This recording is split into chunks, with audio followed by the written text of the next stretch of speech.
Olá, meus irmãos, bom dia mais uma vez. Que a graça e a paz do nosso Senhor Jesus Cristo esteja sobre todos vocês. Nesse momento, na nossa escola bíblica dominical, quero estudar um pouco com vocês sobre o sacerdócio real de todos os crentes. Essa é uma doutrina que ela ganha uma nova força e um novo impacto a partir da Reforma Protestante no século XVI, mais especificamente com Martinho Lutero, e ela aparece muito mais nos escritos de João Calvino. Então eu quero convidar você a estudar comigo sobre essa doutrina do sacerdócio real de todos os crentes e convido você a abrir a palavra de Deus comigo em 1 Pedro, no capítulo 2. 1 Pedro, capítulo 2. Vamos fazer uma leitura dos versículos 1 até o 9, mas o nosso foco nestes versículos, nesta perícope, vai cair a respeito do sacerdócio de todos os crentes, tá bom? Então peço que você abra lá comigo e acompanhe a leitura. 1 Pedro 2, de 1 a 9. Portanto, abandonem toda maldade, todo engano, hipocrisia e inveja, bem como todo tipo de maledicência. Como crianças recém-nascidas, desejem o genuíno leite espiritual, para que por ele lhes seja dado o crescimento para a salvação, se é que vocês já têm a experiência de que o Senhor é bondoso. Chegando-se a ele, a pedra que vive, rejeitada, sim, pelos homens, mas para com Deus eleita e preciosa. Também vocês, como pedras que vivem, são edificados casa espiritual para serem sacerdócio santo, a fim de oferecerem sacrifícios espirituais agradáveis a Deus por meio de Jesus Cristo. Pois isso está na Escritura. Eis que ponho em Sião uma pedra angular, eleita e preciosa, e quem nela crer não será envergonhado. Portanto, para vocês, os que creem, esta pedra é preciosa, mas para os descrentes, a pedra que os construtores rejeitaram, essa veio a ser a pedra angular e pedra de tropeço e rocha de ofensa. São estes os que tropeçam na palavra, sendo desobedientes para os que também foram destinados. Vocês, porém, são geração eleita, sacerdócio real, nação santa, povo de propriedade exclusiva de Deus, a fim de proclamar as virtudes daquele que o chamou das trevas para a sua maravilhosa luz. Antes vocês nem eram povo, mas agora são povo de Deus. Antes não tinham alcançado misericórdia, mas agora vocês alcançaram misericórdia. Vamos orar ao Pai das misericórdias?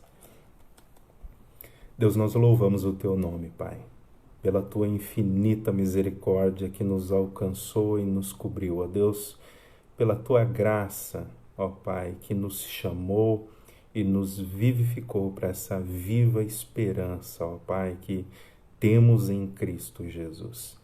Agora, ó Deus, que nós possamos crescer à imagem do Teu Filho à medida que nós estudamos a Tua Palavra. É em nome de Cristo Jesus, Papai, que nós oramos. Amém. Meus amados irmãos, nesse momento, a nossa expectativa é trabalhar, então, um pouco do sacerdócio de todos os crentes e pensar em aspectos práticos de como isso deve ser aplicado no nosso dia a dia, tá bom? Eu gostaria de começar, então, essa escola bíblica dominical lendo para você um breve comentário do pastor John MacArthur sobre aquilo que ele fala do sacerdócio. Ele diz assim: os sacerdotes do Antigo Testamento e os cristãos sacerdotes do Novo Testamento têm muitas características em comum. Primeira, o sacerdócio é um privilégio dos eleitos. Segundo, Os sacerdotes são purificados dos seus pecados. Os sacerdotes, em terceiro lugar, são revestidos para o serviço. Quarto, os sacerdotes são ungidos para o serviço. E em quinto, os sacerdotes são preparados para o serviço. E em sexto lugar, os sacerdotes são ordenados para uma vida de obediência. Em sétimo lugar, os sacerdotes devem honrar a palavra de Deus. Em oitavo lugar, os sacerdotes devem andar com Deus. Em nono lugar, os sacerdotes devem influenciar os pecadores. Em décimo lugar, os sacerdotes devem ser mensageiros de Deus. Por fim, o maior privilégio de um sacerdote é o fato de que ele tem acesso a Deus. John MacArthur faz este comentário a respeito do sacerdócio no Novo Testamento e como esse sacerdócio no Novo Testamento ele também é compartilhado, ou ele é uma expressão daquele sacerdócio que acontece lá no Antigo Testamento, aqueles sacerdotes que nós observamos lá no Antigo Testamento e que chega no Novo Testamento, ele é ainda desenvolvido e ampliado. Agora não há mais um só sacerdote. Agora o sacerdócio ele passa a todos os crentes, não é? Quando nós começamos então a olhar para aquilo que acontece no Antigo Testamento e todo aquele movimento sacerdotal que acontece no Antigo Testamento, nós já começamos a perceber que este movimento sacerdotal instituído por Deus, ele é antes e depois da lei. Ele perpassa a lei e chega até o Novo Testamento e então é distribuído a cada crente. Por exemplo, nós podemos ver Abraão como um sacerdote. Há momentos específicos na vida de Abraão que nós podemos perceber claramente que Abraão ele é um sacerdote.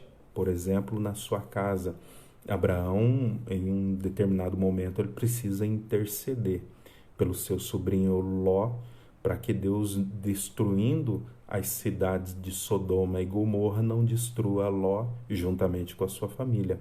Deus, então, atendendo à intercessão do sacerdote Ló, óbvio, né, pelo seu decreto, Deus então envia anjos até a cidade que vai conduzir Ló para fora da cidade.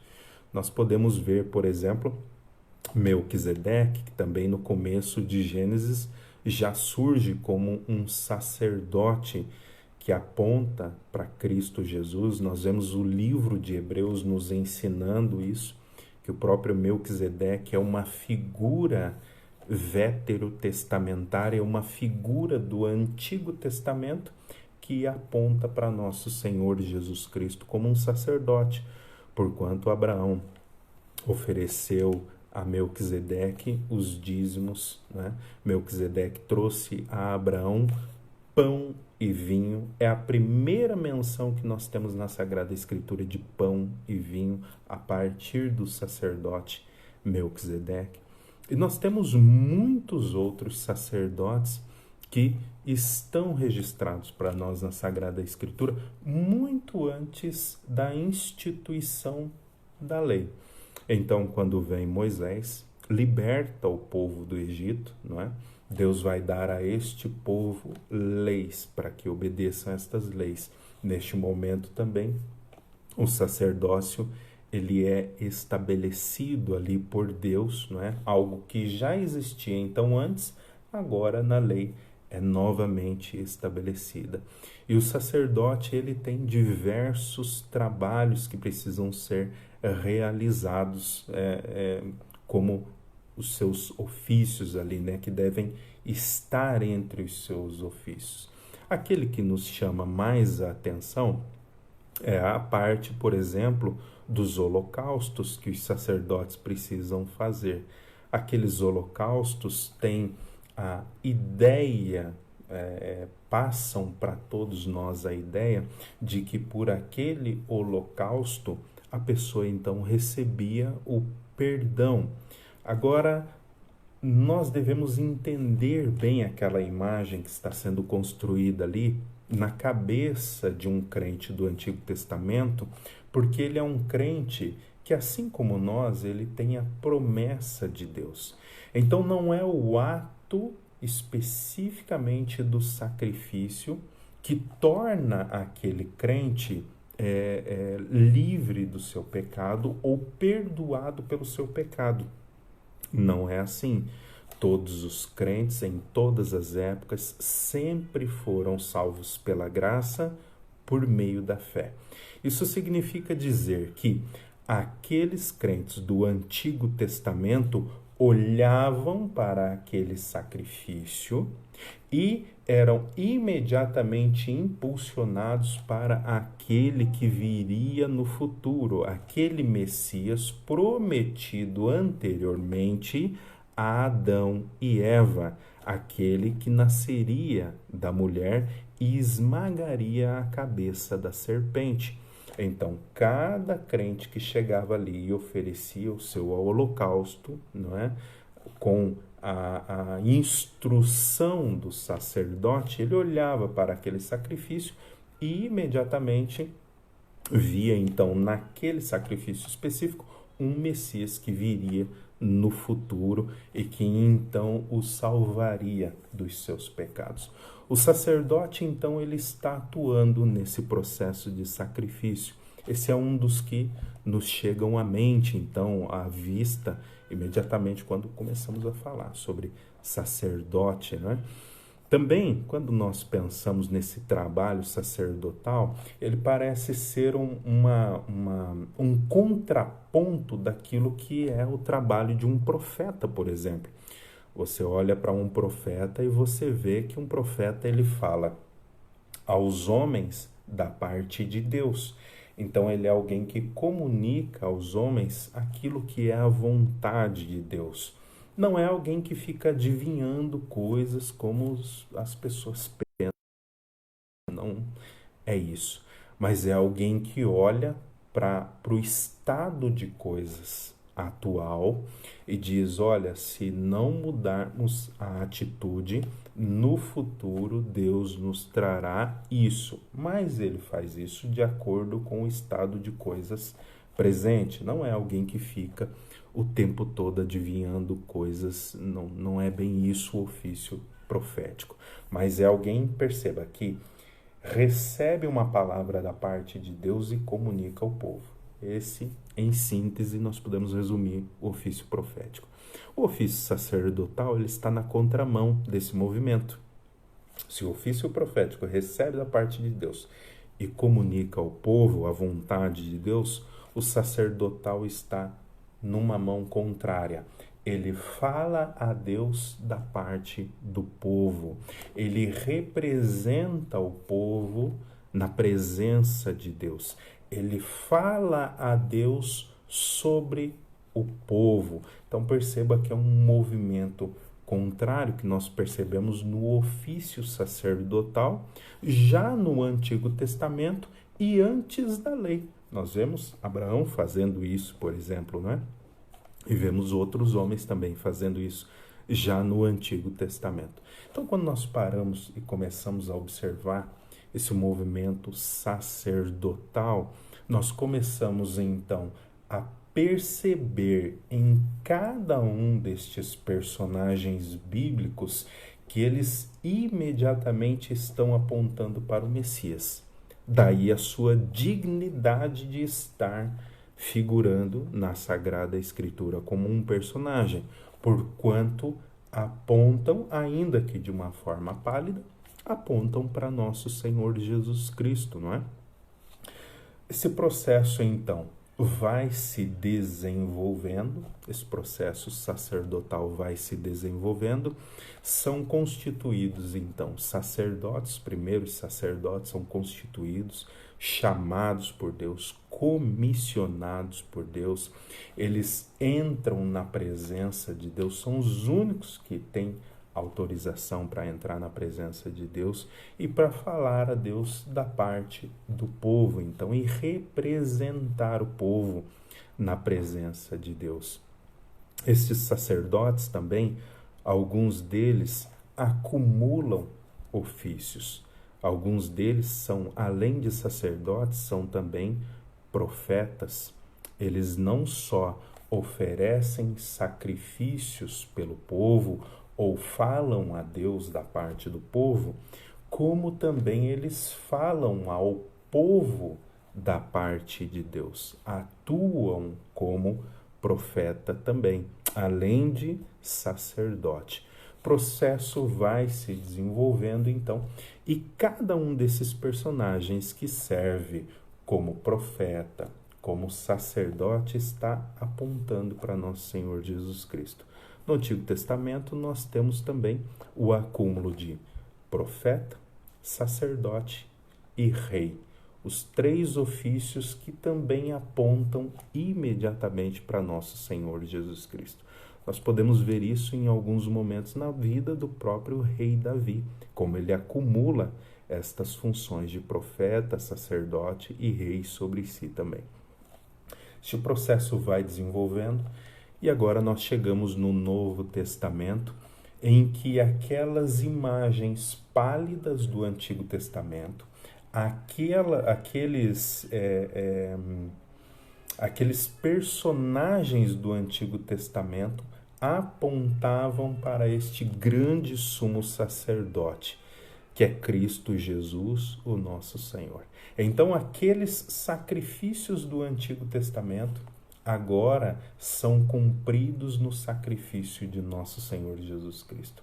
Aqueles sacerdotes que figuravam no Antigo Testamento e apontavam para nosso Senhor Jesus Cristo, agora são todos substituídos por eles. Perceba que enquanto aqueles sacerdotes entravam no Santo dos Santos, uma vez ao ano, ofereciam sacrifício, aspergiam sangue, não é, de animal ali no Santo dos Santos. Perceba como eles tinham que fazer isso repetidas vezes. Perceba como o animal também no Antigo Testamento precisaria ser sacrificado repetidas vezes. Mas quando chega nosso Senhor Jesus Cristo, aquilo que era uma figura pálida ganha agora uma força de expressão e uma plenitude nunca visto antes. Por exemplo, o sacrifício de nosso Senhor Jesus Cristo, ele é um sacrifício único. Não é necessário mais nenhum sacrifício, nem meu, nem seu, por conta da nossa salvação. Pelo menos aqueles sacrifícios que nós chamávamos no Antigo Testamento de holocaustos ou ofertas pelo pecado, sacrifícios pelo pecado, estes já não são mais necessários, são plenamente cumpridos em nosso Senhor Jesus Cristo. Poderia falar também a respeito do sacerdócio de nosso Senhor Jesus Cristo. Enquanto aqueles sacerdotes do Antigo Testamento deveriam entrar no Santo dos Santos e uma vez ao ano para oferecer sacrifícios e ofertas pelo pecado do povo, uma vez ao ano, nosso Senhor Jesus Cristo está na presença de Deus 24 horas por dia, se é que podemos contar tempo na eternidade, e de uma forma ininterrupta. Nosso Senhor Jesus Cristo intercede por todos os crentes, por mim e por cada um de vocês, de maneira ininterrupta. Agora, também é verdade que no Antigo Testamento existiam outros tipos de sacrifício. O mais assim que nos chama a atenção são os holocaustos, que são as ofertas pelo pecado. Mas haviam outros sacrifícios. E um desses sacrifícios nos chama a atenção, que é aqueles sacrifícios que nós chamamos de consagração ou sacrifícios de ações de graças a Deus. É este sacrifício de ações de graças a Deus, um sacrifício de consagração, que nós agora começamos a ver no Novo Testamento e mais especificamente nessa perícope que nós lemos em 1 Pedro, não é? Não é que nós, eu e cada um de vocês, devemos oferecer sacrifícios para a compensação dos nossos pecados. Mas agora os sacrifícios que Deus aceita da nossa parte são esses sacrifícios de ações de graças. É este sacrifício de consagração a Deus. É deste sacrifício que o apóstolo Pedro, então, está falando. O apóstolo Pedro está escrevendo para pessoas crentes também que foram dispersos pela Ásia Menor por conta de uma grande perseguição que se estabeleceu. E por conta desse sofrimento, dessa perseguição, muitos tiveram que deixar suas casas, se perdem seus bens, também muitos acabam se perdendo dos seus familiares. Geralmente os judeus convivem muito perto, tios, tias, sobrinhos, e geralmente é todo mundo muito perto, pelo menos nesta época específica, né? Então, quando se dá a perseguição, quando se instaura a perseguição, eles são obrigados, então, a se dispersarem pelas regiões da Ásia Menor. O apóstolo Pedro fala um pouco sobre isso no 1º capítulo.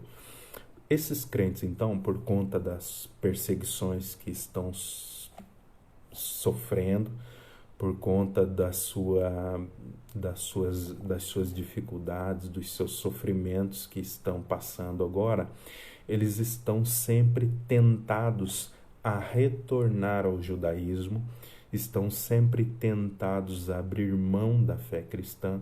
Então, não é o único, um dos propósitos que o apóstolo Pedro tem em mente quando escreve a sua epístola é fortalecer esses irmãos, é dizer a eles para que fiquem firmes, para que se lembrem das promessas de Deus, da fidelidade de Deus e do cumprimento destas promessas no processo temporal, no tempo em que nós estamos vivendo. Uma das coisas que o apóstolo Pedro faz, então, é o cumprimento desta promessa do Messias, daquele sumo sacerdote que viria e que nos perdoaria. Dessa maneira também, não só ele, mas nós também fomos feitos sacerdotes pela dignidade dele. Todos nós fomos tornados sacerdotes, menores do que ele, é verdade, mas cada um de nós agora figuramos como sacerdotes. Dentro deste processo, então, que eu expliquei a vocês, ser um sacerdote da parte de Deus instituído por nosso Senhor Jesus Cristo logo na nossa salvação não é um status, né? Muitas pessoas pensam nisso como um status. Não é status, é trabalho.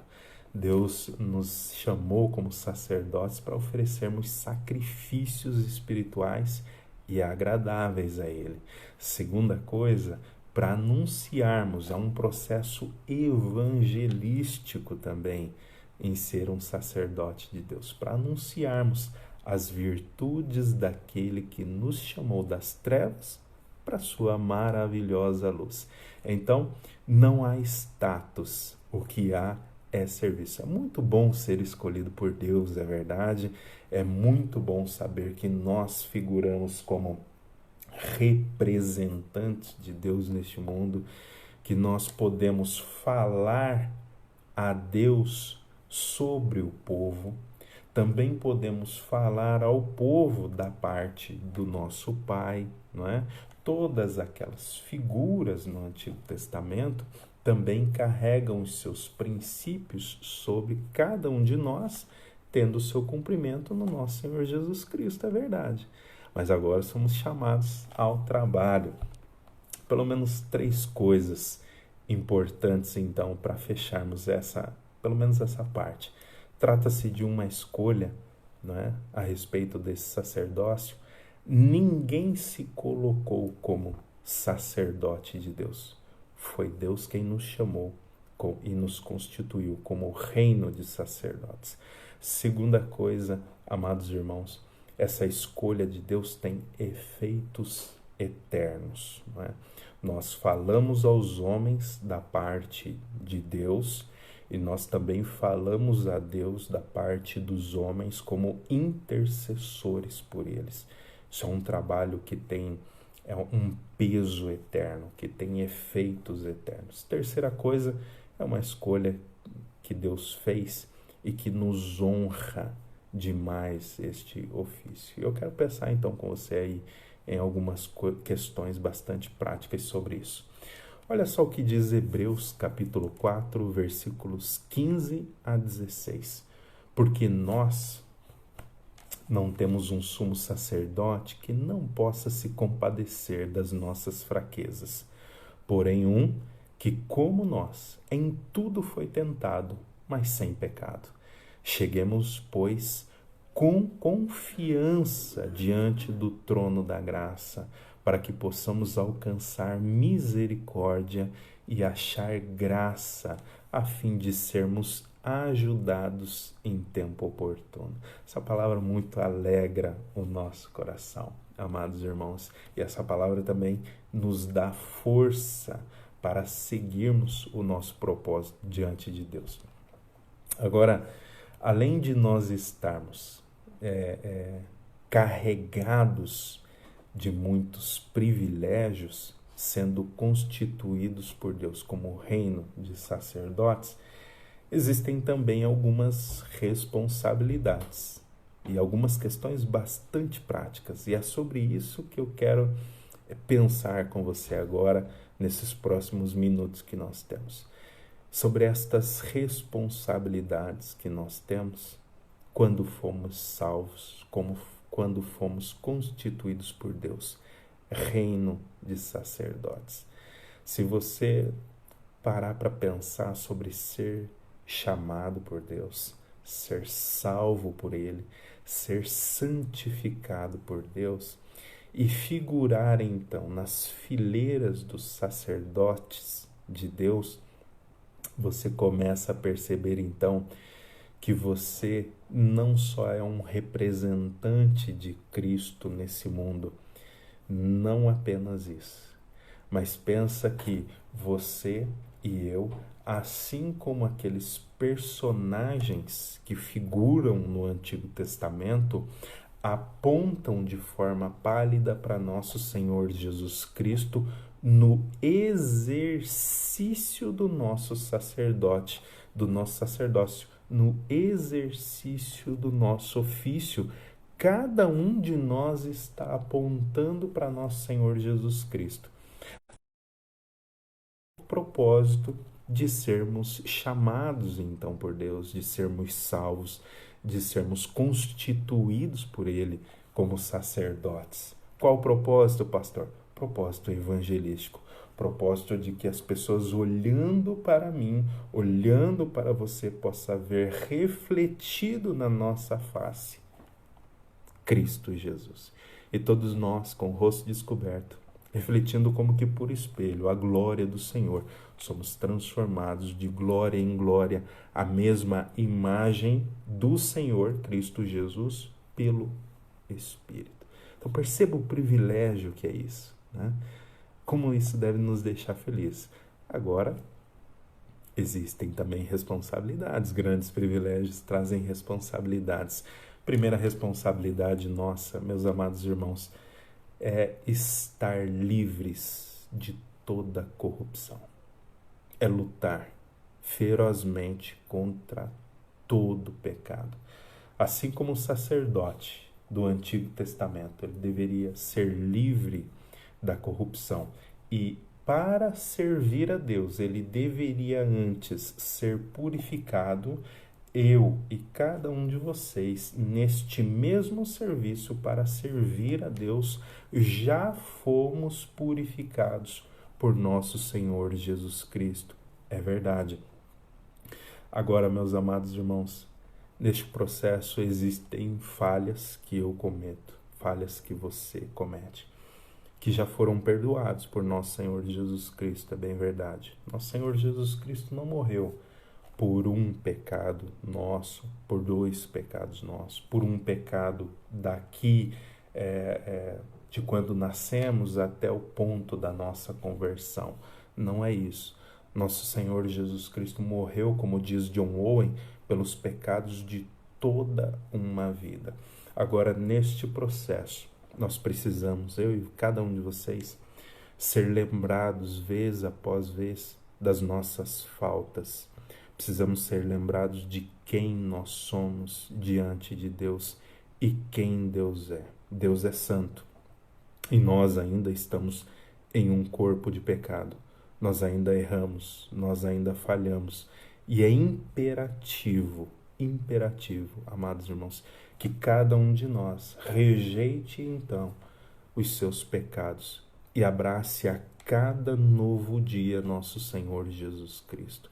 Essa é uma luta pela qual eu e vocês devemos caminhar, devemos lutar e devemos seguir então até o fim das nossas vidas, confessando pecados, se arrependendo e confessando Cristo Jesus, abraçando-o todos os dias das nossas vidas.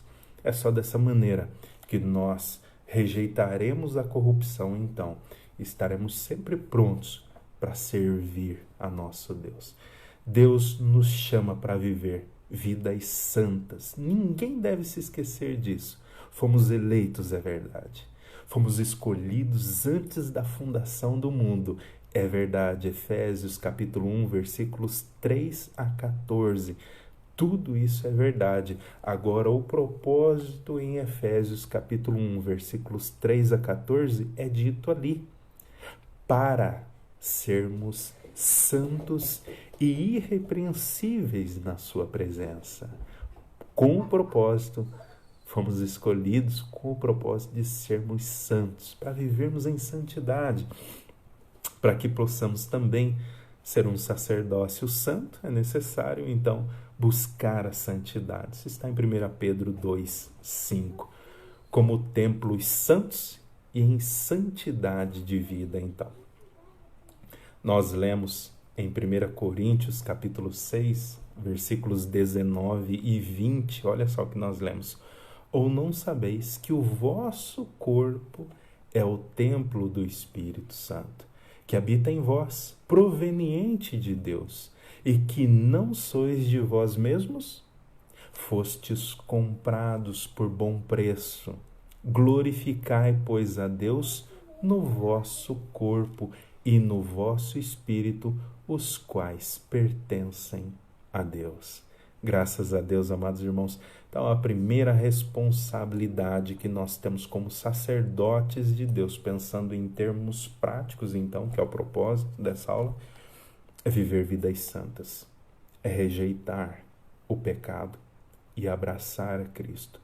Todas as vezes que nós sucumbirmos, então, ao nosso pecado, significa que nós rejeitamos a Cristo e preferimos o nosso pecado, quando na verdade devemos fazer o contrário. Segunda responsabilidade que nós temos como sacerdotes de Deus é dar louvores a Deus, é agradecer a Deus, é bendizer o nome de Deus, é abençoar o nome de Deus, nosso Pai. Seria o exato oposto do que tomar o nome de Deus em vão, proibido nos 10 mandamentos. É o exato oposto, é bendizer a Deus, é falar bem, dar bom testemunho de Deus, é glorificar a Deus e exaltar o seu nome. Essa é uma das nossas responsabilidades, então, como sacerdotes. Em termos simples, não dá para ficar chamando o nome de Deus a qualquer momento, por qualquer motivo, né? A criança fez alguma coisa errada em casa, você, meu Deus, isso vai... O problema disso é que isso vai banalizando o nome de Deus. As pessoas já não têm mais temor por Deus, porque o nome de Deus foi sendo banalizado no curso do tempo, não é?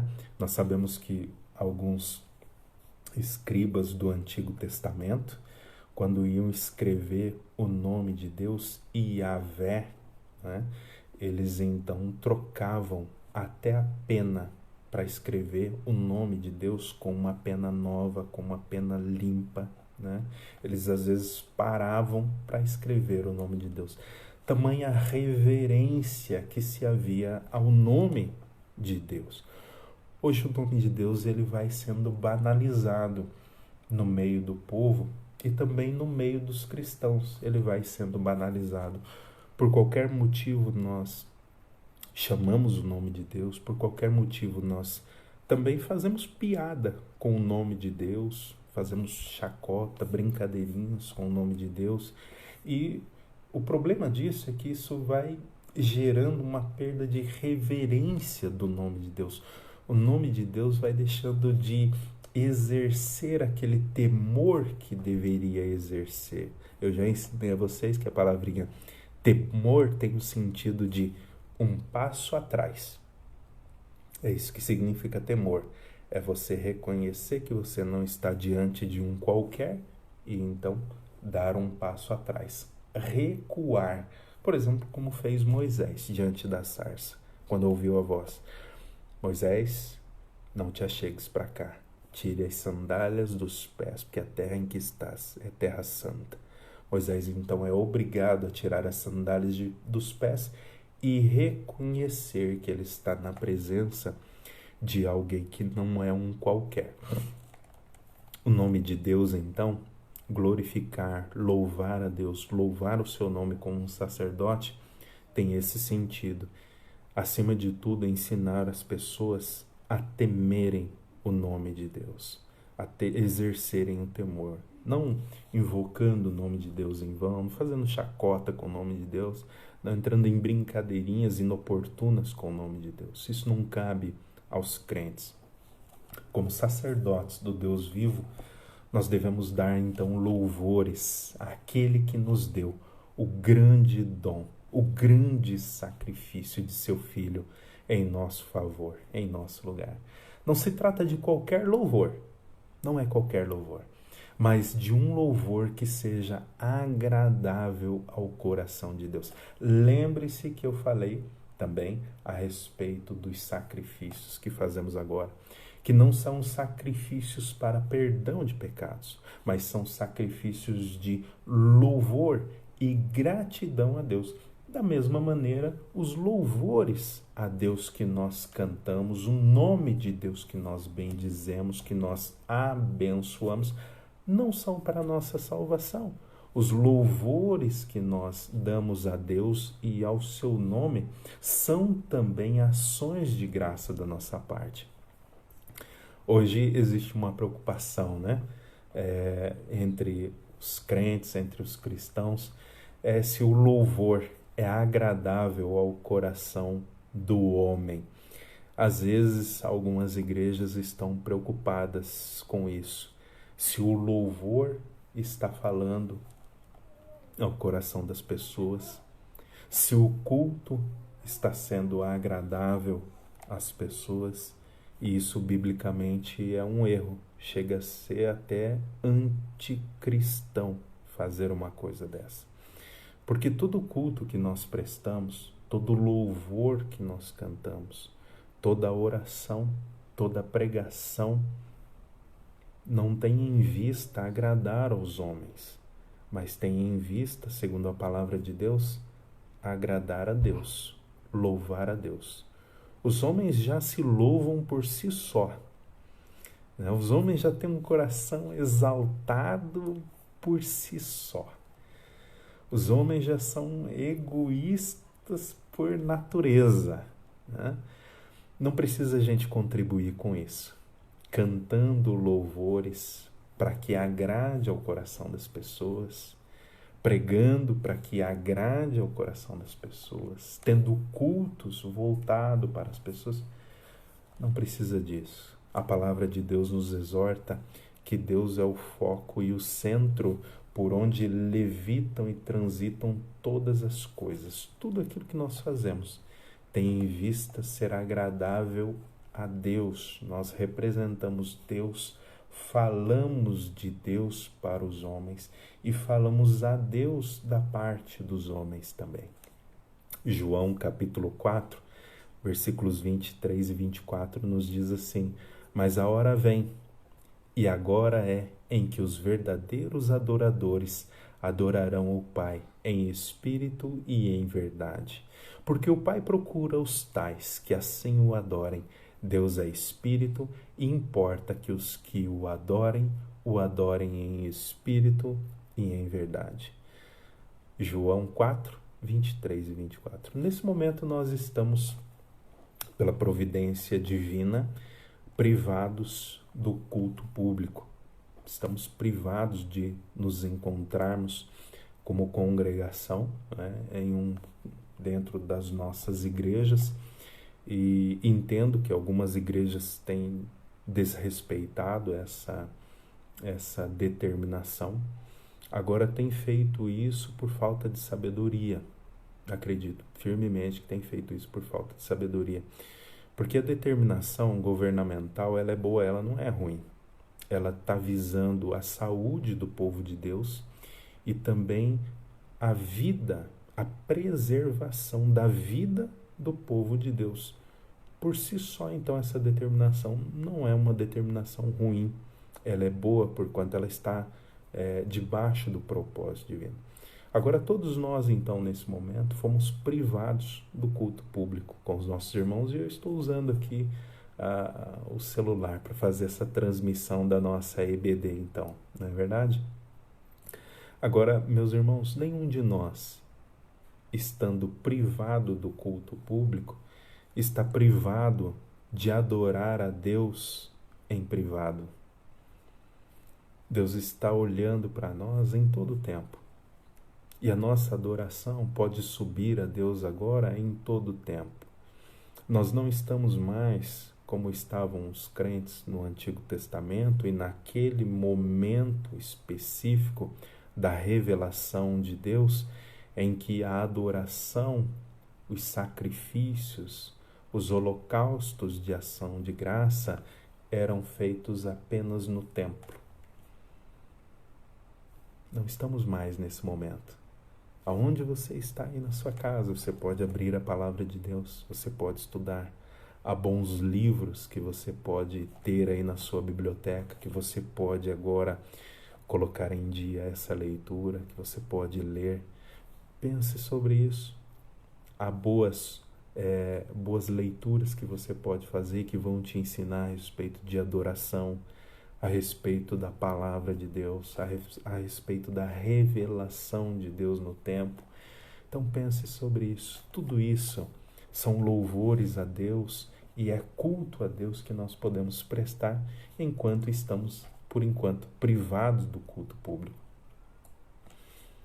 Terceira coisa, prática para nós.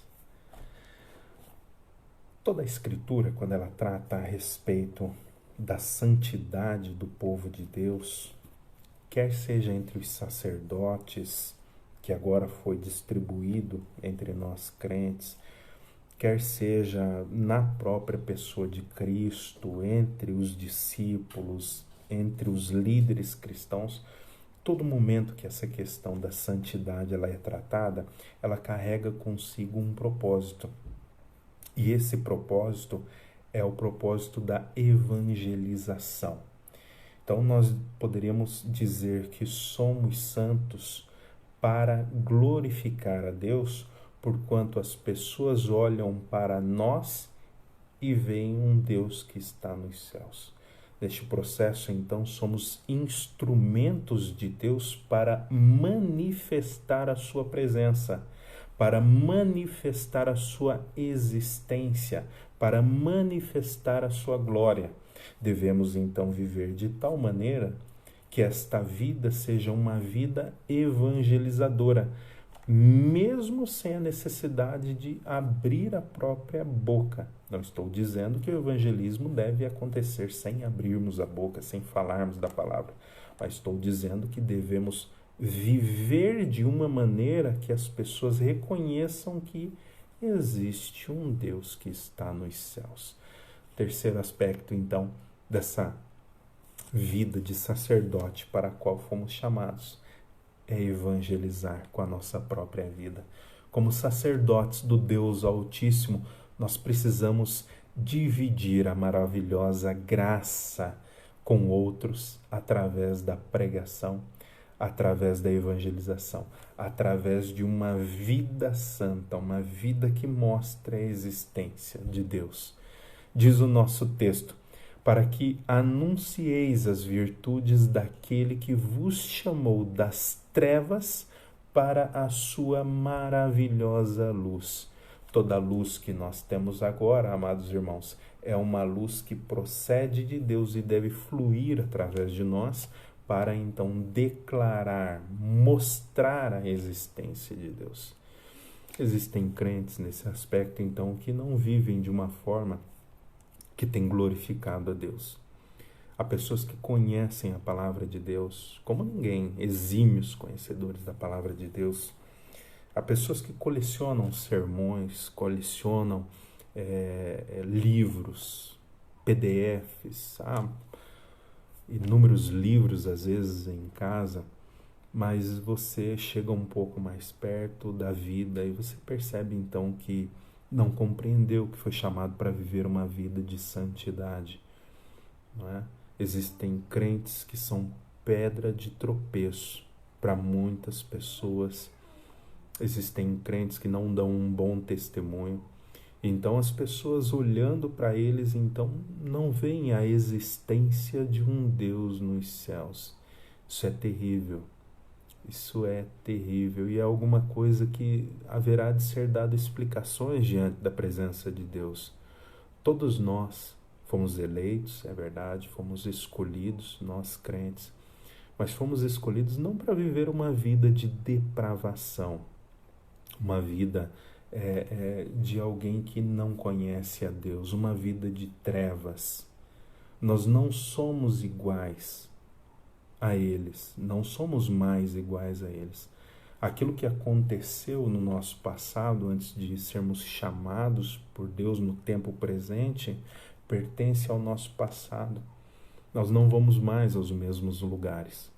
Nós não fazemos mais as mesmas brincadeiras. Nós não temos mais as mesmas atitudes.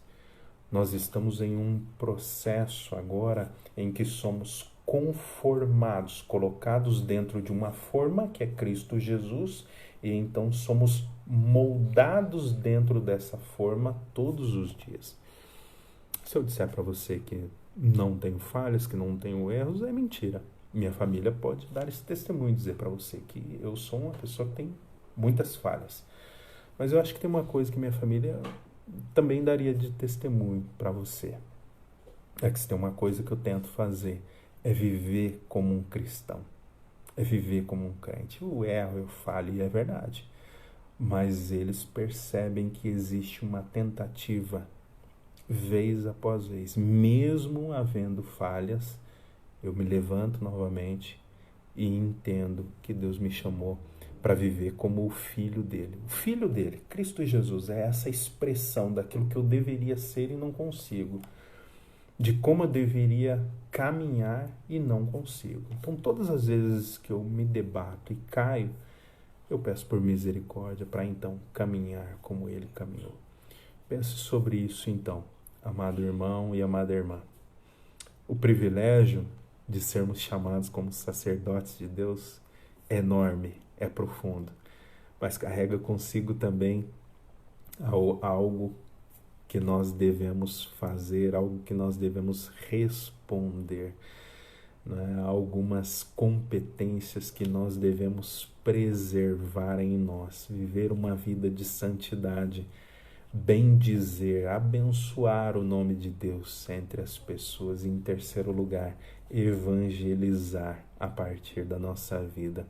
Entendendo que a nossa vida como um todo, como diz os reformadores lá do século XVI, a nossa vida como um todo agora é um culto a Deus, é um sacrifício oferecido a Deus, não por perdão dos nossos pecados, mas porque fomos perdoados pelos nossos pecados. Agora a nossa vida de sacrifício é um sacrifício de louvor, de gratidão ao nosso Deus. Pense sobre isso, como está em Romanos capítulo 12. Que Deus nos abençoe, amados irmãos, a pensarmos sobre estas verdades da Escritura. O sacerdócio real de todos os crentes, então, foi distribuído a todos nós. Nós podemos desenvolver esse sacerdócio real, então, na nossa vida, todos os dias, buscando viver como Cristo viveu. Por mais, amados irmãos, que nós fomos chamados e eleitos por Deus, fomos chamados e eleitos por Ele para exercer esse ofício em santidade de vida. Que Deus te abençoe a tua vida e te dê um ótimo domingo, um ótimo dia do Senhor na presença dEle. Vamos ter uma palavra de oração? Deus, no nome de Jesus, Papai, nós te agradecemos pela tua revelação na Sagrada Escritura, Papai. Muito obrigado, ó Deus, porque nós podemos olhar para todos estes personagens da Sagrada Escritura, ó Deus, e vermos que eles apontam, Pai, ainda que de uma forma pálida, mas eles apontam para a pessoa de nosso Senhor Jesus Cristo, ó Deus. Muito obrigado porque também nós, ó Pai, fomos constituídos reino de sacerdotes, ó Deus, e também no exercício desta função, ó Deus, nós também apontamos para a grandiosidade que é Cristo Jesus. Muito obrigado, ó Pai, porque temos um sacerdote agora a interceder por nós, ó Deus. Muito obrigado porque este não é um sacerdote imperfeito, Pai, como nós. Muito obrigado porque ele está todo o tempo diante da tua presença e intercede por nós, ó Deus, de maneira ininterrupta. Muito obrigado pelo sacrifício, ó Pai, deste que é o sacerdote e também o sacrifício pelos nossos pecados, Papai. Nós louvamos o teu nome pela pessoa de nosso Senhor Jesus Cristo, Pai. É em nome dele que nós oramos a ti e te agradecemos. Amém. Meus amados irmãos, quando for 7 horas da noite, nós retornamos então com a nossa pregação. Que Deus te abençoe.